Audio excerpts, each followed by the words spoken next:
Oh, good. I'm not the only one with a derelict car problem. Nope. Welcome to Dirt, Sweat, and Gears in the Fortress of Failure. We are here in my ADU project. In my last video, my contractor went on vacation over the Thanksgiving holiday, and I took that opportunity to make some major progress in the second story of my garage and ADU project. And it was pretty amazing. And we're finally at a point where I could actually begin moving my office in. But there's still a lot of work that needs to be done before this can be completed and I can, throw my party, have my friends over, and really start to enjoy this place. So let's pick up the camera. I want to show you around what I have left to do, and we're going to get right to work. So starting right where the camera was positioned, I still have to finish patching the wall in this closet between all of my keystone jacks. I've been putting layers and layers of filler to try to smooth out the wall, and then I got to paint it, and that's going to be a small little project. We have a few little touch-ups on the walls and on the baseboards. There's a little streak there. I have not installed the faucet. Now, this was something that's in my contract with the plumber. The plumber is supposed to do this, but the plumber has habitually left me hanging to the point where I'm just kind of sick of it. So when he came to do the main line for the gas, he showed up 2 weeks late and he knocked it out. But when he knocked it out, he also left me without a water heater. So when he left me without a water heater, I had to call my plumber to come out and figure out what he did wrong. Turns out he didn't open the gas line slow enough. He opened it too quickly. That's all. That's it. That's all he had to do. And after that, we had to move the plumbing for the vanity from here to there. And that was another 2 weeks of blowing me off. And it's really annoying me because my contractor's like defending him. My contractor's like, yeah, no, he didn't really leave us hanging. I'm like, yes, he fucking did. If you say you're going to be here and you actually show up 10 days later, that's leaving me hanging. So I'm tired of it. And I was also tired of seeing my contractor piss in a bucket. So I installed the toilet. And now we're going to install the vanity faucet. Beyond that, we've got lots of touch-ups to do on the cabinets. These were used cabinets, so I have to figure out how to hide this crap, and that's going to be something that we explore together. I've also got this shit here that my contractor is supposed to take care of, but if he wants to charge me $1,000 for it, I'm going to tell him no thanks, because I have been hemorrhaging money on this project, and I really need the bleeding to stop. Now, an update on the base cabinets here. So we're going to have these cabinets custom made, I guess. They're going to be made out of MDF. I'm going as cheap as I can. And the hardware for them is also going to be cheap. And while I hate cheap hardware, all of these cabinets have cheap hardware already. So maybe that's something I can upgrade later on. But in the meantime, I'm just going to live with it. I'm going to put the little rubber stoppers on it so they don't make the slamming sound. Let's go back into the bathroom really quick. And I'm going to turn on the light, whichever one it is. My contractor had pitched the idea of doing a scratch and brown instead of a hardy backer in the shower to prepare it for tile. Now, he didn't really give me a compelling reason to do it. He said that you'll get a line with hardy backer that you won't get with scratch and brown. But either way, you still got to float this thing. So I don't know. What I need from him before I make that decision is to know how much is it going to cost to just buy hardy backer and spend a day hanging the hardy backer versus spending 6 days to scratch and brown it. Because yes, we're going to spend a little bit less money on materials, but we're going to spend several more days on scratch and brown at like $1,000 a day. That seems a little crazy to me. So that price to do it better had better be pretty close to the price of the inferior way of doing it, or else I just won't do it. Speaking of wasting tons and tons of money, these window and door trim cost me about $4,000 in materials and labor. And on top of that, I had to put in about 3 days worth of sanding. Now, That included sending the labor around to fill and sand holes that, I mean, I don't know why he even bothered, because I still had to spend 3 more days doing exactly that, when he could have just spent a little bit more money and gotten something that was pre-sanded and pre-primed and would have looked a lot better than this. I mean, it would have looked a lot better, because there would have been no texture. It would have just been nice and flat. But, you know, live and learn, I guess. I probably should have done that myself, because this is something I can totally do, and it's something that I enjoy doing. But whatever, money spent, money's out the door, and I am kind of out of money. So if I can save a few bucks by doing some plumbing myself, if I can save a few bucks by doing all of these touch-ups and running Ethernet underground and finishing up these baseboards, I don't know, maybe I'll even take on these cabinets. Maybe I'll finish that up myself too. I don't know. We'll see. So let's get back to work. I'm going to do some touch-ups off camera, and then we'll take a walk into the bathroom. Well, it's been a few days, so I thought I'd check in. My contractor has returned from vacation, and he has begun working on the shower. So let's take a quick look. In the shower, you see he has started putting up the hardy backer, and has just been screwing around, got a lot of screwing around to do in order to get this done. I've also put in a little shelf for shampoo bottles and stuff. Kind of nice to have, nice little feature. And this is moving along at the speed that it's going to move along at. The nice thing about it is this is not an essential piece of functionality for being able to use this space. It is essential for having a certificate of occupancy, but it is not essential for me to be able to set up a computer and to work out of here. So I'm letting him work however slow he wants to, because that just means at the end of the day, I don't have to pay him for much later. So while he does that, I have begun cleaning up around here. I brought up one of the pieces of furniture from my Uncle Doug's house. This is actually a really cool, well, he turned it into a cabinet. It was an old radio, and he said he found this in the wash and refurbished it himself. And the only thing he didn't do, was this side here. So you see over here, he did some woodworking here, finished it, but he didn't do that on this side. And I think I'm just going to leave it like that, because it's Doug. But what I do need to finish up is the closing mechanism, a latch. There's a magnet over here, but I think that magnet is kind of falling apart, so it doesn't really hold. And I'm going to fix that. And so I also went to get materials for the door, and I got some more baseboards for the remainder of the cabinetry. However, I chose not to get base shoe for the baseboards. And, well, there's 2 reasons for that. 1, I forgot. And 2, looking in here at this space and at the baseboards, I think we don't need base shoe.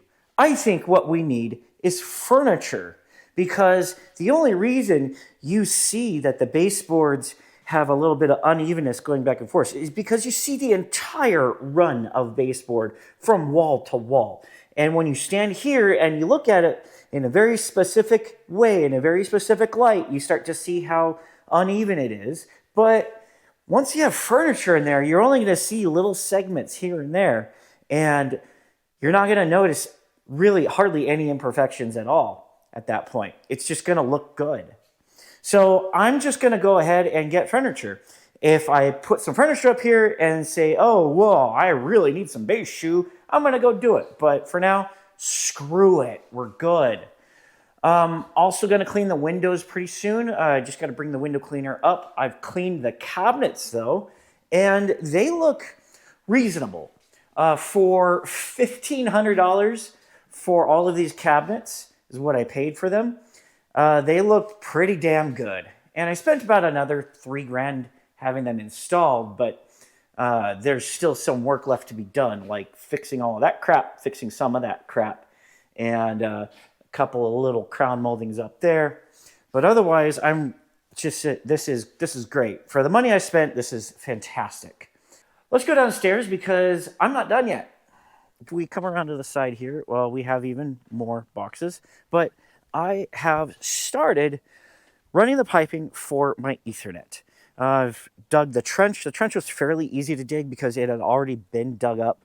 And so I just dug, connect pipe, dug some more, connected another pipe, and we're basically all the way into the house. And the next step is, I guess, to go under the house and run the pipe into the closet that it's going to connect to. And that is always so much fun. I love being under my house. I really don't. I hate it. I'm not looking forward to this, not one bit. So progress on my ADU has been a little bit slow this week, as expected with the return of my contractor and subcontractors. So we see here the lights in the bathroom are not in the bathroom.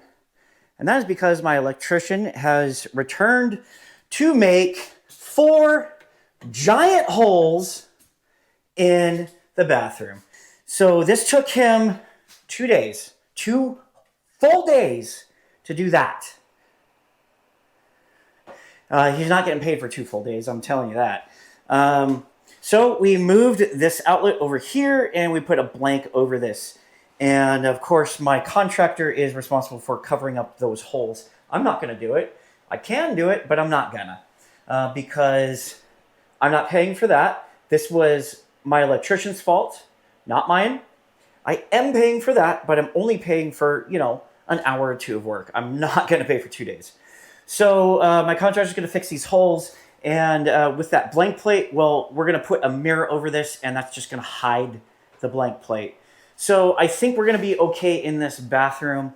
My contractor has also done, he hasn't hung any more hardy backer, but he cut all of the hardy backer that we need to hang. So that is going to move along next week. He said he's probably going to start tiling. And while he's been doing that, I have been moving up furniture. So yesterday, my cousin Chelsea came over to help me move some of this big stuff out of my house. And this is going to be like a liquor cabinet. I've also got some of my workout equipment. I used to work out. I used to use this all the time, but it got buried in my house because, things happen. Life happens. So one thing I really need to get before I can actually have people over and entertain guests is a couch. Obviously, I also need to get the table saw and this tile cutter out of here, but I'm going to leave that up to my contractor. He's supposed to cut tile with it. So once we get a couch, we've already have a TV. I have a TV stand as well. I'm going to have some help moving that up because that's really heavy too. And we're going to start to make this place livable. And the last thing I want to show you is actually the worst thing that I've done in a while. You see here, we have Wi-Fi. This is a Ubiquiti Wi-Fi access point. This is the beginning of a whole new era in my home networking. So I know it looks really rough right now, but trust me, it's going to be cool. So I had to run Ethernet from my main house down there, underground, up here to power this access point. And that was kind of a nightmare. Let's go downstairs and I'll show you what I mean. So from the upstairs, we've got a line running through conduit down to a panel here. And I know it's a bit of a risk to only run a single line, and I know I'm going to regret that if that line goes bad and I have to pull a new one. But this is the main in to my access point. This, I ran 2 wires out and underground all the way up to the main house. So out here, we've got the ABS conduit. I don't know if it's ABS. I don't know what the hell it's called, but it's the gray conduit.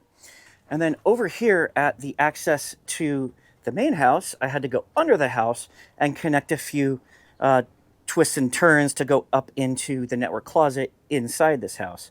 So I had to go under the house 3 times to make this happen because it was difficult every step of the way.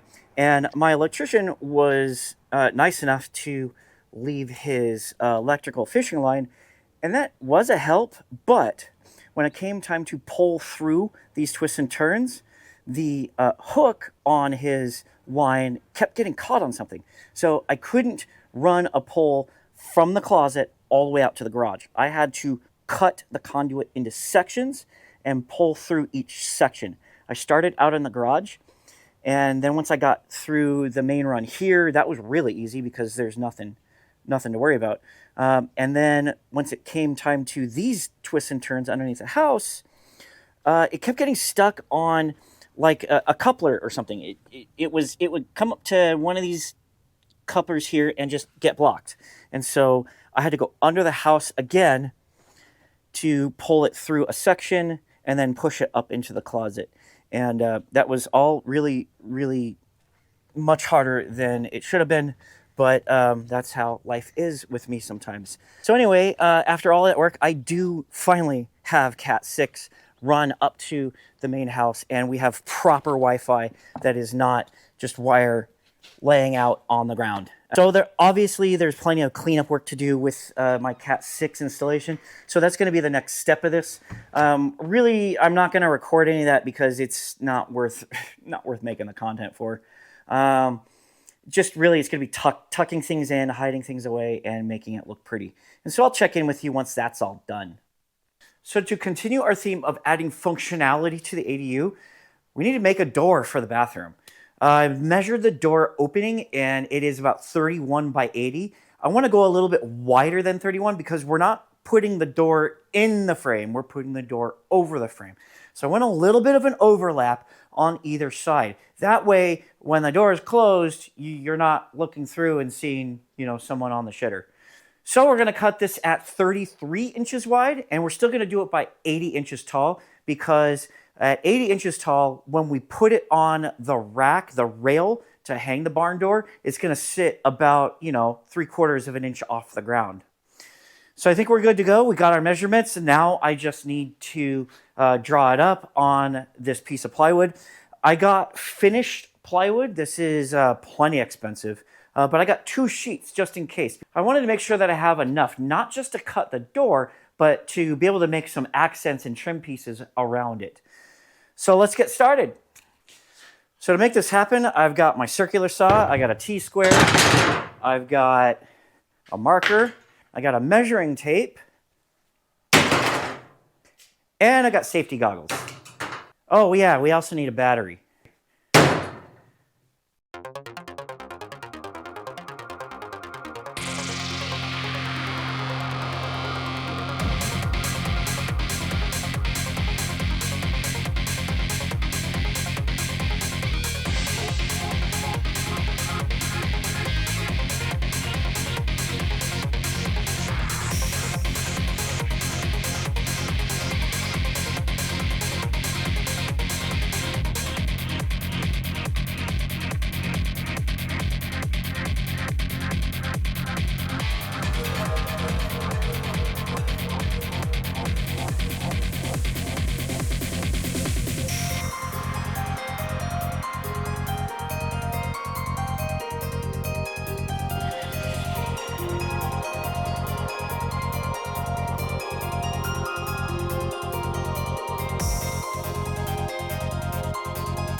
Well, this is done, and I gotta say, I'm really happy with the outcome. Is it perfect? No, but considering I'm the client is happy. If it weren't for that glue stain, this panel would look really cool because I really like the graining in here. So I want to try to, knock that down, or maybe it'll look better if I stain it. I don't know yet. I don't know if I want to stain it or paint it or just leave it like this. I have to spend some time deciding it. I don't know if I even want to take it upstairs yet because I know my contractor is going to say something, and I kind of don't want to hear it. This is my project that I'm doing for me, and I want to figure it out on my own. But he does have a lot of experience, and he may actually be helpful. Or he might just piss me off. We'll figure it out. So we've got our barn door kit, and I have begun opening things up and reading the instructions and trying to understand what's going on. We have here, obviously, the wheels. We have the track here. These are the stoppers. These are the bolts for the wheels that bolt the wheels to the door. These are spacers that go behind the track, and then the lag bolts go through into the track to hold it to the wall. These are little anti-jump pads. So these are supposed to mount to the door, and then you kind of twist them under so that they don't kind of pop up, and they're like bump stops for when the door jumps up. And then from there, we've got a floor guide. Now, a floor guide is a thing that I'm not sure that I like because it's just these two things that attach to either side of the door. And I guess you're supposed to put something on the floor so that it doesn't, so that it just kind of bumps into that thing as it rolls back and forth. We can put all of the rest of the stuff up right now. It even provides nice measurements. So coming over to the door, just looking at what we have to work with here, I kind of think that I should get another 1x4 or 1x3, like I have for the baseboards, and mount it above the door trim. Not only will that give me a little bit more structural integrity as I'm drilling into the wall, hoping to find studs, maybe finding them and maybe not, but also I'm going to get the space that I need to clear the baseboards, because none of the measurements, even with those spacers, are going to account for the width of the baseboards. So it's all kind of just assuming that the wall is flush. So I'm going to have to bring that out, and then I should be okay. The instructions say that the center line of the rail should be the height of the door plus 1 11/16. I don't know how you're going to do that math. Good luck. You're a much better mathematician than I am. But what I'm going to do is just put this up right along the top of the door frame there, because this is, well, 3.5 inches wide, so it's definitely going to hit the center line of the rail. So I don't really have to do any complex logic here. Once I get this thing up here, that's a different story, but this will be there to provide some extra support. I got the rail mounted up, and it's not the strongest thing in the world, but this isn't a maximum security prison. It's a bathroom. It might become a prison depending on what you ate the night before, but I digress. Let's check out this wheel and how it lines up with the door. So this is, of course, the door is leaning just a touch, so we probably want to drill our holes right about a little bit below where the holes are currently landing on the door. So I'm going to kind of drop it down to about here and about there. And we're going to drill some holes and mount up the door. The holes were actually a little bit easier to drill than I thought they'd be. And it's acceptable. It might not be perfect, but it's I call that good enough. Let's try to hang this thing and see what happens. It's going to rip out on the wall.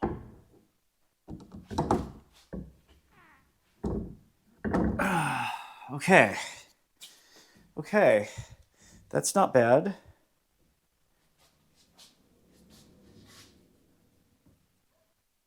That's not bad at all. So I did some work off camera, and I have some adjustments to make, but overall, yes, it does look quite good. If you notice here, we have kind of a big of a gap. If you notice here, we kind of have a large gap. And it's even worse on the other side, because if we open the door, we see that we have a lot of space between the baseboard and the door, and on the other side, we've got no space between the baseboard and the door. So I have to make adjustments to the rail that the door mounts to, And I'm doing that by taking out the spacers and trimming them down progressively shorter. So this one is the shortest, and that one over there is the longest. So if I can adjust the angle at which the door closes to the point where this is at least even on both sides, I've won. So there's still lots of little adjustments that I need to make, and it is very much a trial and error process. But speaking of the door lock, I've got that in place, and I really like it. It's this nice big chunky wrought iron latch thingy. And so the door is locked. Yeah, it's shut. You don't have to worry about it. So the only thing is these sides here. Once these sides are covered up with enough satisfaction, it's going to feel like the door is closed and we're inside a bathroom, as opposed to being exposed to everybody that is outside. And as much as I like exposing myself, that's a crime in some states. And there's one more experiment that I did last night, and that was with quarter rounds. I wanted to see how these would look in the door, and it's perfect. This is really, really nice. This is going to make the insets of the door look really, really good. And the only problem is that these are a real pain in the ass to cut. I also picked up a couple options for stain. They're over here. We're going to figure out which one looks best, and we're going to stain and finish this door pretty soon. But first, I want to finish getting the mounting situation sorted out. Because if I can't close it, I can't use it. And if I can't use it, I can't have my friends over. So we got to get to work. So after ruining several feet of my quarter rounds here and tripping on my compressor and almost cutting myself in half, I've realized that this miter saw is a death trap. And it's had a good life, but it's time for retirement. So I bought a brand new DeWalt miter saw. It is a 12-inch, so unfortunately I can't reuse the same blade, but my table saw is a 10-inch blade, so I can use the brand new blade from my now retired miter saw.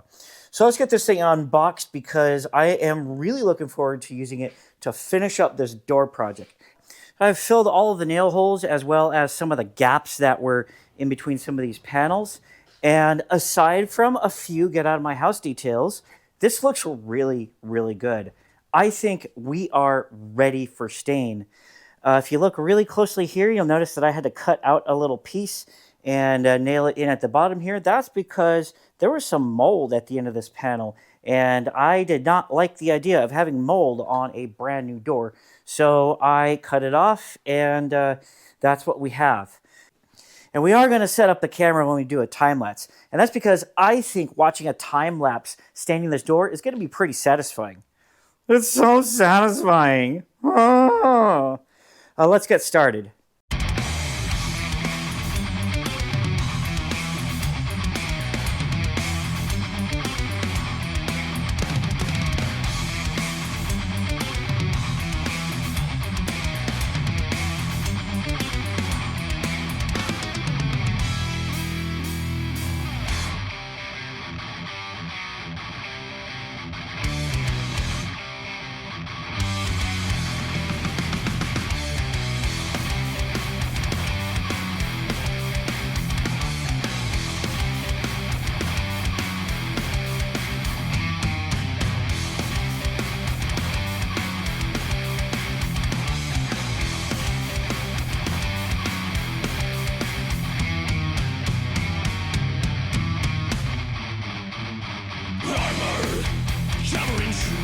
Never can see what truly lies in a cave.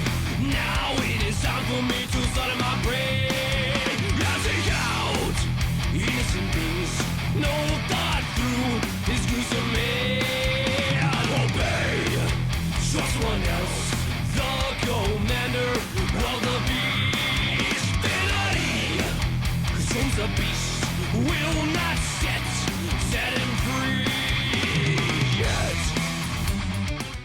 Well, it's done. And believe you me, I used every drop of that little can of stain in this thing, and it looks like I might want to get another can to do another pass, at least on some parts of this door, because like right here, it's a little bit lighter than the rest of the door by comparison. And I may want to go over the entire door with one more coat. Those little cans of clear just are not going to do the job. I need to get a larger can because this is going to need 2 coats at minimum, maybe even 3, with sanding in between in order to look really good. I think I'm going to go with a nice gloss. And then it'll be sealed up and it'll resist moisture really well. The only thing that I don't like about this is this right here. And this is a fill that was done at the mill that made the sheet of wood.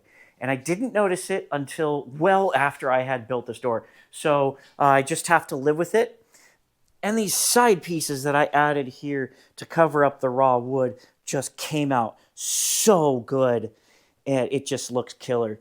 Again, a little bit of stain. I need to add a little bit there. But aside from a few touch-ups, we're ready to clear this thing. So there's a lot more work left to do, but I'm wiped out and this thing needs to dry. So I'm going to stand this thing up against the wall, bring my car in so that I can charge it, and tomorrow we're going to continue working on this, but we're also going to pick up furniture.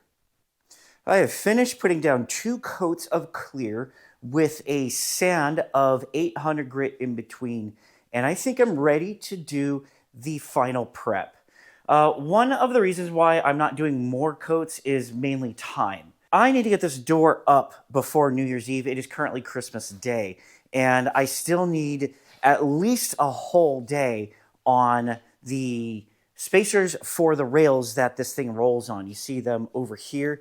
I'm still trimming them down little by little and refitting the door. So I need to wrap this up so that I can get this door back upstairs and do a little bit more trial and error over there.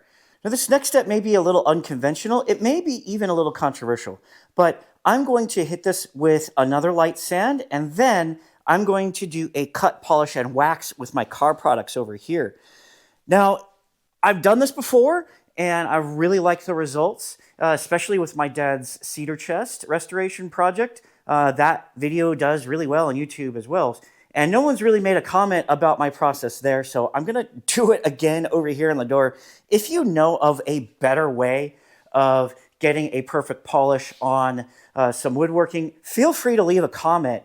One of the reasons why I do this with car products is because I'm already using it on cars, so I don't have to buy more stuff. And another reason is Carnauba is used on wood products all the time, and these products are based in Carnauba. So I see no reason why I can't take something that I already have and use it on something that I don't do very often.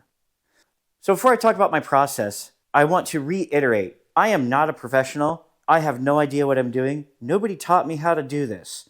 So if you are a professional and you are seeing that I did something egregiously wrong, you're probably typing a snarky comment right as we speak. But here's what I did. So I started obviously with the cut, the deep cut, and then I did polish, and then I did a wax. I kept my speed down to like 3 on the polisher there, and I used the thicker pad for the wool pad for all the stages. And then I followed it up after the wax with a clean microfiber just to get all of the excess off that I couldn't get by hand.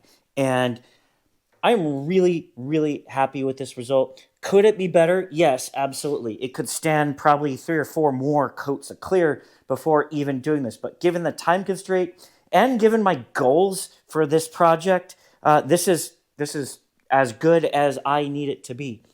That said, if my cabinets that I spent $4,000 on are not as good as this, I'm going to be furious because I really like how this came out. Let's flip this over and do the other side. I'm going to skip the time lapse because my battery's at 17%. Front side of this door came out even better with one exception. You see, this door suffered from a mild case of shit happens. So while it was on the sawhorses on the other side, it had slipped and caught along that quarter round there. And from there, I had two choices. I could get pissed off and stop the project and work on only that for the next several days, or I could press on and circle back to it later. So I decided on the latter. Once this thing is up on the wall, I can come in with some filler and touch it up just right here with a little tiny brush for the stain, and then for the clear, none of that's a big deal. I can fix that with the door hung on the wall. So let's take this upstairs. So I've got the door finished, and it is hung up on the rail and operating as smoothly as I could make it. I've added a nice little handle here. It's a shift knob off of my old Project Prelude. So now when you see a shift knob on the barn door, you can say, oh wow, what a flex. This up here, so we've got the rail at the top, and where it joins up right here with the other rail, I gotta grind that down just a little bit because it's not quite even, and I'm having a lot of trouble trying to line it up. So let's go inside the bathroom. And you see I have finished filling the holes that my electrician left behind and my contractor did not finish patching. However, he did a really lousy job right here. I mean, the tape marks are just so obvious. I'm probably going to circle back to that after I have my little New Year's get-together. I don't want to deal with it right now. Inside the bathroom. So we have, on the inside of the door, we have a little pole here. And this is the bolt that goes through the shift knob. And when you close it, we got this big old latch to lock it. And then we have no gap, because adding that 1-inch piece of wood just completely closes this in really, really nicely. There is a tiny, tiny little gap up here, up to the ceiling. You would have to be an absolute lunatic to take advantage of that hole. And, but, you know, it's my house. And if you did something like that, yeah, fuck around and find out. In here, we still have some touch-ups. I'd like to run a bead down here to smooth it out. Little details that I don't really need to worry about. The inside of the door, I think, looks incredible. We do definitely feel like we're inside a bathroom. It's nice and closed, and, you know, it's as closed as any other bathroom door is. So down here, one other thing that I did to resolve the gap problem that I had with my uneven drywall was add a little roller here. And I can't say I'm a big fan of the noise that it makes, but it is a great way to keep the door off of the wall. So now it rolls along the wall instead of sliding against it. So that is a good compromise until I can find something better. I mean, this has been like 4 different ways of trying to get this door to work correctly. But now, it's awesome. We got the stop there, so when it's closed, you latch it up. And look at that. Look at that.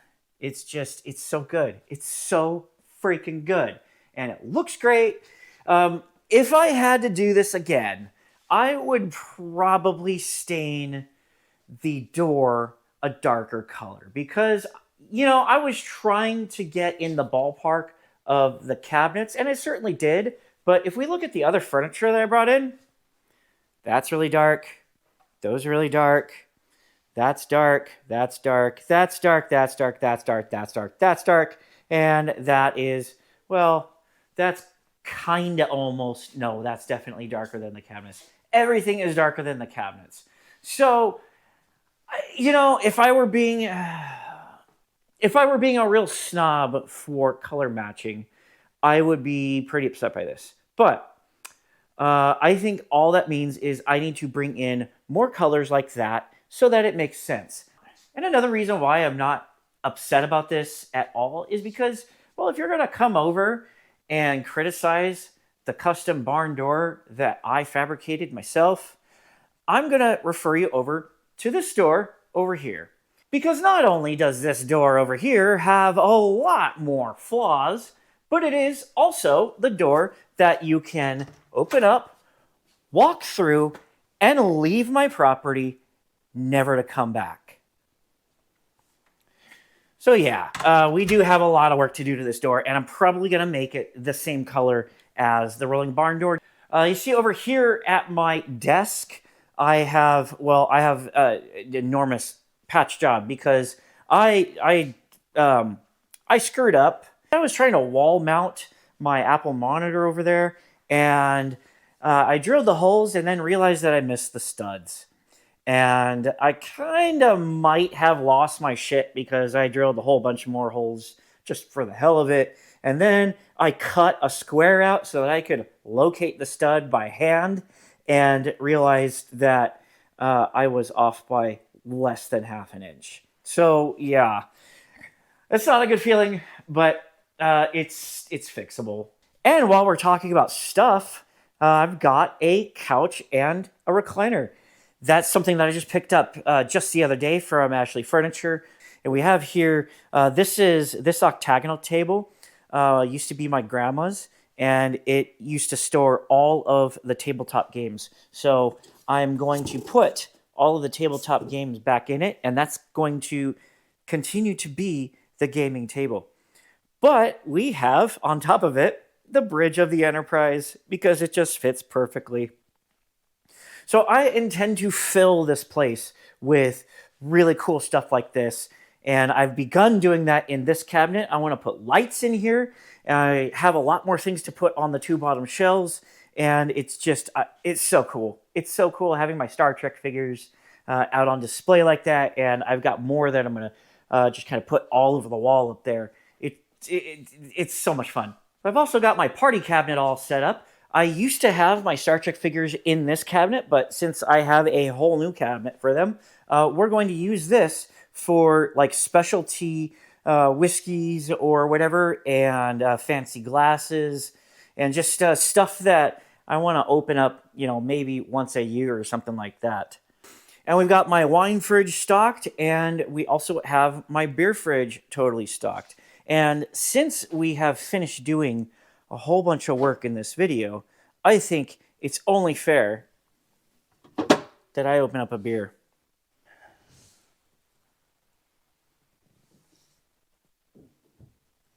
Oh yeah, that's the stuff right there.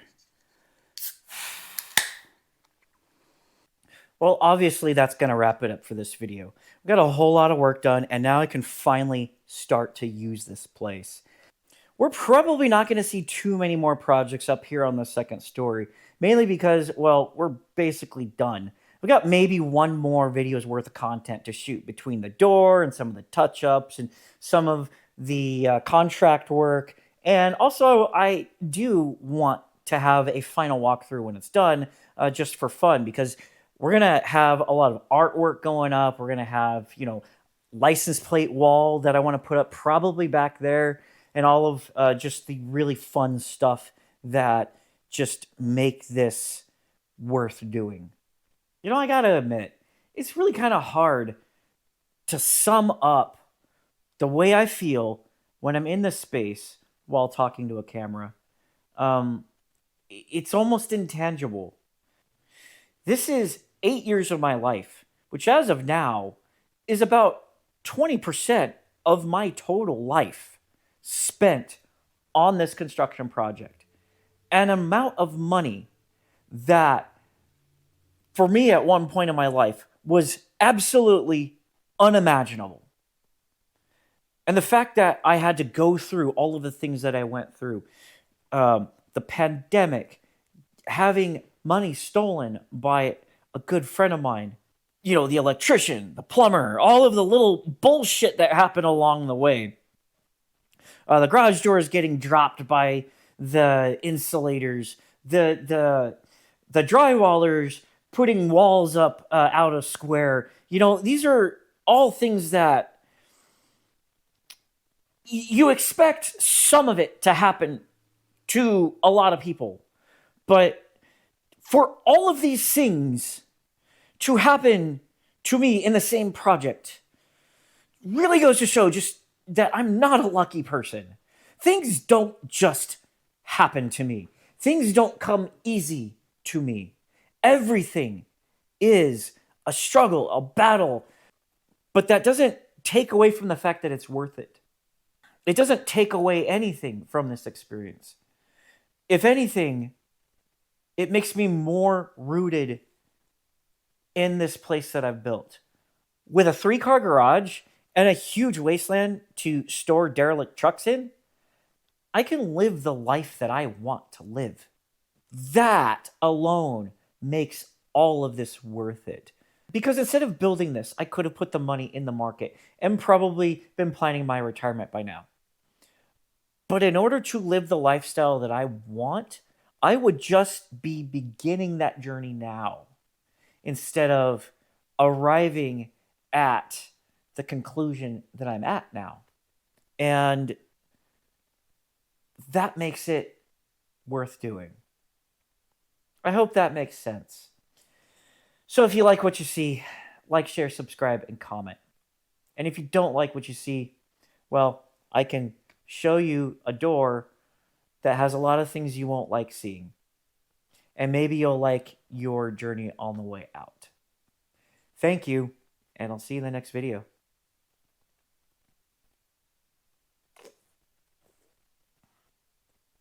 That is actually really good. Pizza Port Brewing Company.